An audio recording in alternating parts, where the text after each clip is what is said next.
పర్యటన ఎవరి కోసమంటూ ప్రశ్నిస్తున్నారు టీడీపీ నాయకులు. రౌడీ షీటర్లను పరామర్శించడానికి వచ్చి సమాజానికి ఏం చెప్పాలనుకుంటున్నారని ఎమ్మెల్సీ ఆలపాటి రాజా విమర్శించారు. జగన్ ఎప్పుడు ఓదార్పు యాత్రలు చేసినా రాజకీయం కోసమే తప్ప ప్రజల కోసం, రైతుల కోసం కాదు అన్నారు ఆలపాటి. ఎందుకు నీ రాక ఎవరిని నువ్వు పరామర్శిస్తావు? ఎందుకు వస్తావు ఉన్నావు? ఎవరు నేరస్తులను పరామర్శిస్తావు? అందులో నీచాతి నీచమైనటువంటి నేర ప్రవృత్తి కలిగినటువంటి వాళ్ళని ఇవాళ నువ్వు పరామర్శించడానికి వస్తే ఏమిటి నువ్వు ఇచ్చే సందేశం ఈ సమాజానికి అని చెప్పి నేను అడుగుతా ఉన్నా.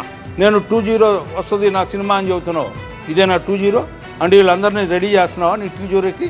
ఏదో ఒక రకంగా రాజకీయ లబ్ధి పొందటానికి, ఏదో రకంగా గుడ్డగాల్చి అవతలాడి మీద వేస్తే ఏదో రకమైనటువంటి మత్స్య అంటకపోద్దా, దాంతో నేను బతకపోనా?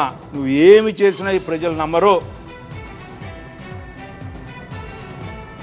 పోలీసులు ఎందుకు వాళ్లను కొట్టారో, వాళ్ళు ఏ నేరం చేశారో తెలిసి కూడా పరామర్శ చేయడానికి వెళుతున్నారంటే జగన్ విజ్ఞతకే వదిలేస్తున్నామన్నారు హోంమంత్రి అనిత. దళితుల పేరు చెప్పి రాజకీయాలు చేస్తున్నారని, వైసీపీ హయాంలో దళితులపై దాడులు జరిగితే వారిని ఎందుకు పరామర్శించలేదంటూ ప్రశ్నించారు హోంమంత్రి. డాక్టర్ సుధాకర్ అనే వ్యక్తి మాస్క్ అడిగిన పాపానికి నడి రోడ్డు మీద రెక్కలు విడిచి చొక్కా ఇప్పి కొట్టిన సందర్భం మర్చిపోయారా?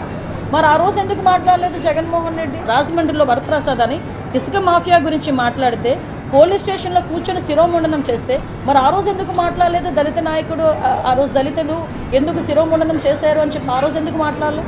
ఆ రోజు ఎందుకు వరప్రసాద్ ఇంటికి వెళ్ళి పలకరించలే? ఆ రోజు ఎందుకు డాక్టర్ సుధాకర్ ఇంటికి వెళ్ళి పలకరించలే? ఆ రోజు ఎందుకు ప్రవీణ్ ఇంటికి వెళ్ళి పలకరించలే? అంటే పులివెందల నాగమ్మ అనే అమ్మాయిని చాలా బ్రూటల్గా హత్య చేస్తే మేము వెళ్తే మా మీద అట్రాసిటీ కేసులు పెట్టారే. మరి పులివెందల నియోజకవర్గంలో నాగమ్మ ఇంటికి ఎందుకు ఆ రోజు జగన్మోహన్ రెడ్డి వెళ్ళే?